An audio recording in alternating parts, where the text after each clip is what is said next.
आज 27 जुलाई है और दिशा के द्वारा एक कॉल दिया गया था कि पटना यूनिवर्सिटी में शांतिपूर्ण तरीके से प्रोटेस्ट किया जाएगा। प्रोटेस्ट इस बात का कि पिछले विगत दिनों में बिहार में जो प्रोटेस्ट हुए थे धर्मेंद्र प्रधान के इस्तीफे को लेकर, उसके बाद कुछ बच्चों की गिरफ्तारी हुई थी और कल देर रात उनको छज्जू बाग में जजेस कॉलोनी में जज के सामने पेश किया गया। और उसके बाद जो माइनर बच्चे थे, जिनका एज माइनर था, बिलो 18 थे, उनको छोड़ दिया गया।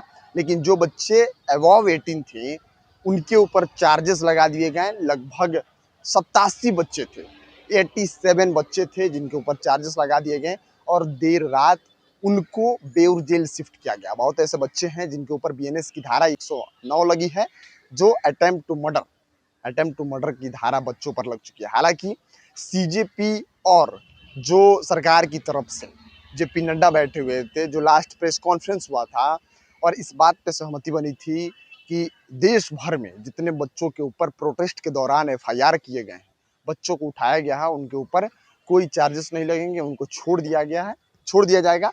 लेकिन बिहार में ठीक इसके उलट हो रहा है। 87 बच्चों को जेल भेज दिया गया है। गांधी मैदान थाना कांड संख्या के आरोप में 87 बच्चों को बेउर जेल भेज दिया गया है।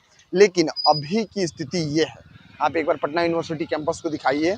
अभी की स्थिति यह है कि जितना इलाका है पटना यूनिवर्सिटी का कैंपस है, एकदम पूरी तरीके से शांत है। कुछ प्रशासन के लोग, सीआईएसएफ के लोग मौजूद हैं, लेकिन इनका शायद प्रोटेस्ट से हमने बात किया तो इन्होंने कहा कि देखिए हमारी इलेक्शन ड्यूटी है और इलेक्शन ड्यूटी में आए हुए हैं, यहाँ पे इनको रहने का ठहरने का जगह दिया गया है। लेकिन आज जो दिशा के द्वारा कॉल दिया गया था एक प्रोटेस्ट के लिए, उसमें इनका आज यहाँ पे कोई लोग नहीं दिख रहा है। समय बज रहे हैं 12 बजे का कॉल दिया गया था, अभी आपके समय हो रहे हैं 12:24, लेकिन अभी तक कोई भी लोग कैंपस में प्रोटेस्ट करने वाले प्रदर्शनकारियों में कोई नहीं दिखाई दे रहे हैं। और फिर से आपको हम एक बार दोहरा दे रहे हैं, प्रोटेस्ट इस बात का था कि जो पूरे देश में सीजेपी का और सरकार की तरफ से जो सहमति बनी थी, उसमें कहा गया था कि देश भर में जितने छात्रों के ऊपर एफआईआर होगा उसको वापस लिया जाएगा।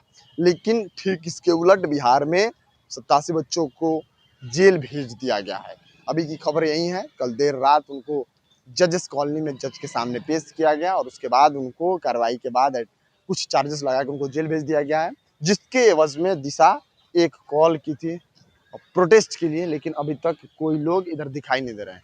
आपको हम पल पल की अपडेट आप तक पहुंचाते रहेंगे, आप इस खबर में बने रहिए। आपको हम दिखाएंगे कि छात्रों के ऊपर कैसे चार्जेस लगे हैं, छात्र क्या कर रहे हैं, छात्र संगठन से जुड़े लोग क्या कर रहे हैं। हालांकि एक कॉल ये भी है कि जो नेहा है, आयशा की प्रेसिडेंट है, जो पिछले 27-28 दिन जंतर मंतर पर धरने पर बैठी थी, वो आज बिहार पहुंच रही हैं और बिहार पहुंचते ही सबसे पहले वो बेउर जेल जाएंगी, वहां तमाम लोगों से मुलाकात करेंगी, फिर 3 बजे एक प्रेस कॉन्फ्रेंस करेंगी। उसके बाद 5 बजे जो गृह सचिवालय है, गृह सचिव से मिलेंगे और उनको एक पत्र भी देंगे। तो हम इस खबर पे नजर बनाए हुए हैं, आप एक एक खबर के लिए हमें सब्सक्राइब कर लीजिए। मिलते हैं अगली वीडियो में, तब तक आप देखते रहिए खबर पॉइंट। मैं शुभम उपाध्याय, बहुत बहुत धन्यवाद आपका।